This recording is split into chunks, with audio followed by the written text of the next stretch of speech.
कपिलार style बता कानू खोल earphone आउ गाना डीजे बॉक्स ती बजा लुहुंगी ओटाती खुची नाचबो दादा लागबा मजा बाजी गला आमर ढोल निशान बेला तिही बिसिते जीवारे भइलिया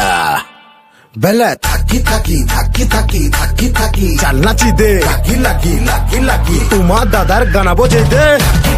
थाकी थाकी थाकी थाकी चल नाची दे लागी लागी लागी लागी तुमा दादार गाना बजे दे आमके देखी আমনো শিখি আমকে কপি না পারে টপি রে थाकी थाकी थाकी थाकी সম্বলপুরিয়া দেখ নাচুছে थाकी थाकी थाकी थाकी थाकी चल नाची दे लागी लागी लागी लागी সম্বলপুরিয়া দেখ নাচুছে